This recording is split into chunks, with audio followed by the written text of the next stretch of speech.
বন্ধুরা, আজকে আমি আপনাদেরকে দেখাবো কিভাবে আপনার হাতে থাকা মোবাইল ফোন দিয়ে এরকম একটা নর্মাল ছবিকে এরকম একটি পাসপোর্ট সাইজের ছবিতে রূপান্তরিত করবে। সো চলুন কথা না বাড়িয়ে সম্পূর্ণ প্রসেসটা আপনাদেরকে দেখিয়ে। তো প্রথমেই আপনার ফোনে থাকা গুগল ক্রোম ব্রাউজারটিকে ওপেন করে নিতে হবে।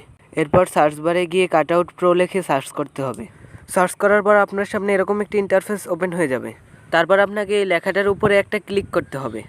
ক্লিক করার পর আপনাকে এরকম একটা ওয়েবসাইটে নিয়ে আসবে। তারপর আপনাকে একটু স্ক্রল ডাউন করে নিচে এসে এই ছবিটাকে খুঁজে বের করতে হবে। তারপর ছবির নিচে যে একটা টাইটেল রয়েছে, এই টাইটেলের উপর আপনাকে একটা ক্লিক করতে হবে। টাইটেলের উপর ক্লিক করার পর আপনাকে এরকম একটা ইন্টারফেসে নিয়ে আসবে। তারপর আপনাকে আপলোড ইমেজ নামে এই অপশনটাতে ক্লিক করতে হবে। ক্লিক করার পর আপনাকে আপনার ফোনের গ্যালারিতে নিয়ে আসবে। তারপর আপনি যে ছবিটা দিয়ে পাসপোর্ট সাইজের ছবি তৈরি করবেন, সেই ছবিটাকে সিলেক্ট করে উপরে থাকা ডান বাটনে ক্লিক করবেন। তারপর আপনাকে এরকম ইন্টারফেসে নিয়ে আসবে। তারপর এখানে ক্লিক করে আপনি কোন দেশের পাসপোর্ট সাইজের ছবি তৈরি করতে চান সেটা সিলেক্ট করে নিতে হবে।